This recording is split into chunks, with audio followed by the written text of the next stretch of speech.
এটা তো সঁচাকৈ এটা খুব আনন্দৰ বিষয়।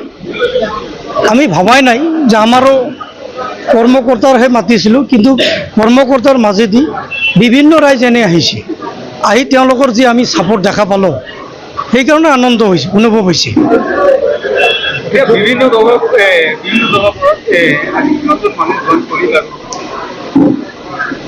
আজি জইনিং প্ৰগ্ৰাম নাছিলে, কিন্তু তেওঁলোকে এই মিটিং থলীত আহি কিনে কৈছে যে আমি কংগ্ৰেছৰ পৰা, UPPৰ পৰা, AUDFৰ পৰা আদিকে ধৰি 46 নাম্বাৰ্ছ তেওঁলোকে জইনিং কৰিম বুলি কৈছে। সেইকাৰণে আমি যিহেতু মিটিঙত আহিছে, আমি তেওঁলোকৰো যিটো চেণ্টিমেণ্ট, এইটো আমি চেণ্টিমেণ্টটো আমি একচেপ্ট কৰি বা সন্মান যাচি আজি তেওঁলোকে ইয়াত 40 জন আমি ইয়াত জইনিং কৰাইছোঁ। জইনিং বুলি কওঁতে আমাৰ ফকীয়া গ্ৰামত এটা মেগা জইনিং আমি ৰাখিছোঁ, কি এইটো অলপ কেইদিন পিছতহে কৰিম, এইটোৱে আমি জইনিং বুলি কওঁ। আজি আমাৰ এনে ৱাৰ্কাৰৰ মাজত এটা মিটিং আছিলে।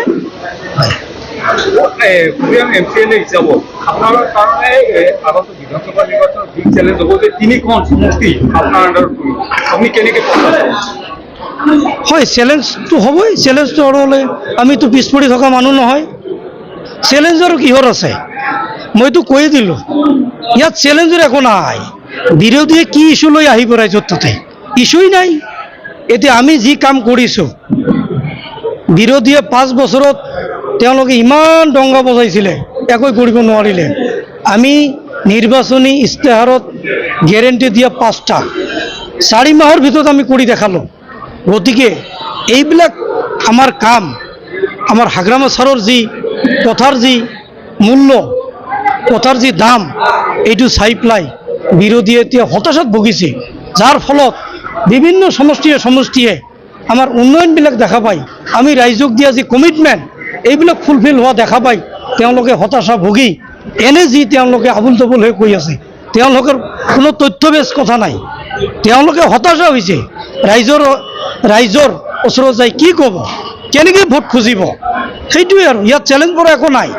আমি কনফিডেণ্ট। আমি 3টা কৈছোঁ, ফকীয়া গ্ৰাম সমষ্টিত আমি 3টাই জিকি যাম।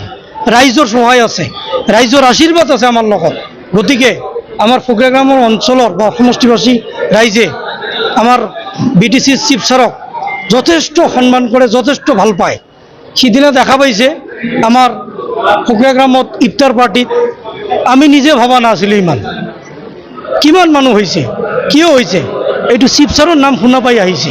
গতিকে সেইটোৱে বুজা যায় যে চিফৰ প্ৰতি আমাৰ সমষ্টিবাসীৰ যি মৰম আৰু চেনেহ। গতিকে আমাৰ ইয়াত চেলেঞ্জ বোলা একো নাই।